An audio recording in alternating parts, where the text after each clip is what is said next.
That's it. Literal, simple, like, hey, or if it didn't go like as smashing well, it was kind of professional, didn't seem like the opening there was, I would literally wait 6 months to a year and reach out via email and be like, hey, maybe even a year.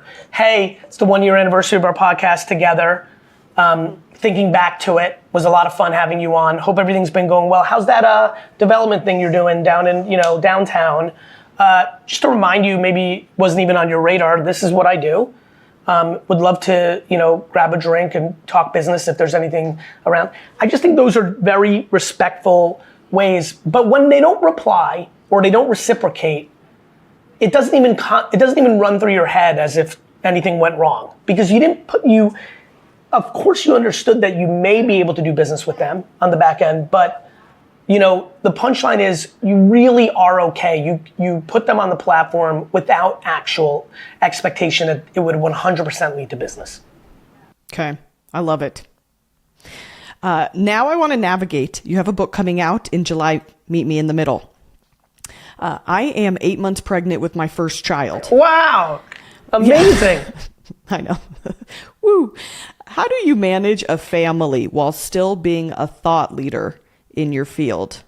By not beating yourself up and giving yourself grace to go through what you're going through, both amazing, like what you're about to go through, and even challenges. Been getting a lot of emails lately about people grieving. Yeah. Unfortunately, I'm getting older. So some of my friend groups or some of the people that have been following me for a long time are also getting older. When you get older, there's a lot of great things that come along with it. Wisdom, appreciation, perspective. But there's also challenging things, which is you start getting into those life cycles where you start losing loved ones. And my answer has been give yourself grace. Somebody the other day was like, how do I keep crushing my business? It's been doubling year over year, but he lost his mom and dad in a 6-month period for separate reasons. I just said, brother, it's okay if you don't. You might be cliche and lean into your work and you might triple, but it's not sustainable and you're gonna have to get that pain out at some point. So I would say to you, if you first child, being the mother, fathers have different variables than mothers. This child's in you. I always tell all my buddies who struggle that their kids like the mom more than them, I'm like, bro, they were in them. I'm like, there's only so much we can do as dads. They're like we're in them, physically in them. I always find that fascinating. Of course, there's a different thing with your mom. You grew in there. So, for me, I look at it as if we're best friends since grammar school and we're just talking on the phone, I'm saying to you hey, babe, just fucking enjoy this first year. You're gonna have first of all, you have no idea how you're gonna feel. Right? There's all that stuff, right? Is it easy? Is it hard? Postpartum this, support from, there's just it's real life.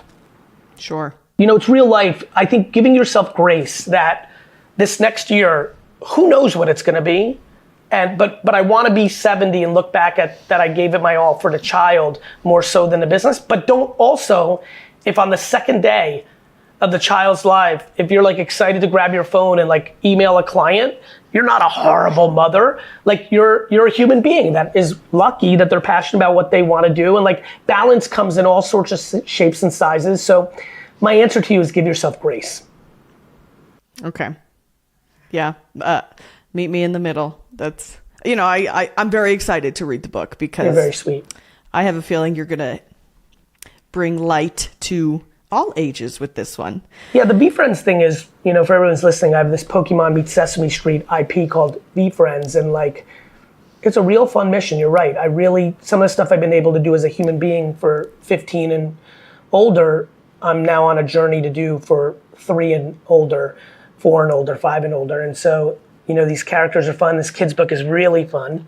I'm really excited about it. And the premise of Meet Me in the Middle, it's all about emotional, it's back to this. Find the middle, find the middle. Don't get too hot, don't get too cold. Don't get too blue, don't get too red.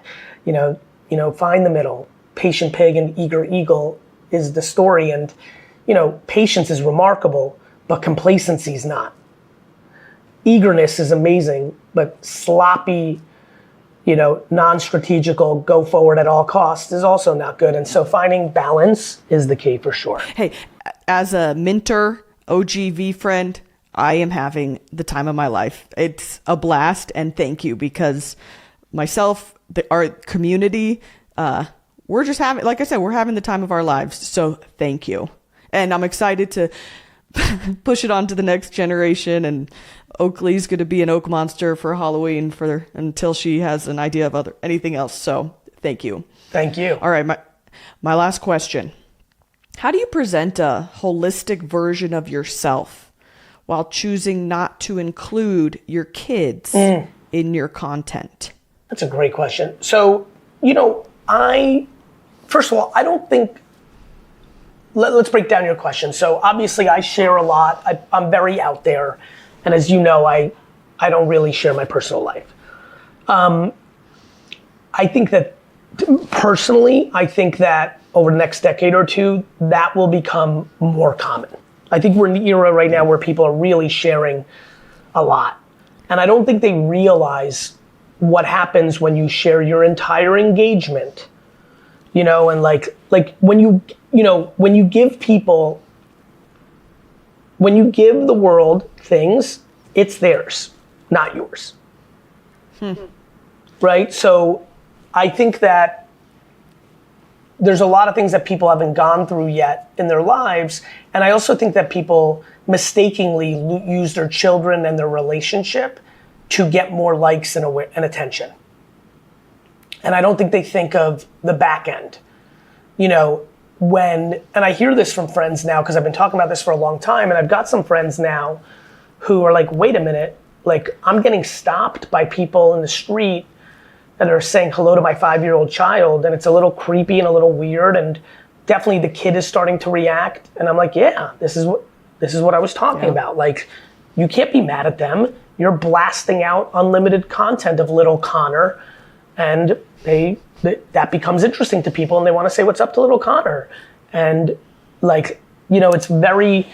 it's one thing when a celebrity acts in films, and then when they're out and about, people are coming up to them with their kids and like, yo, I'm with my family.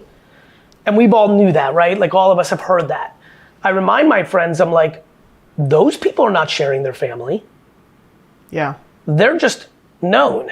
So I feel no pressure to be holistic to my audience. I feel pressure in providing value to my audience. And value, I don't think of it I don't put holistic or fully 360 or full transparency. That's not how I think about it. I think about what's worked for me, and what I think it's worked for my audience is I think about like, why is this post good for them?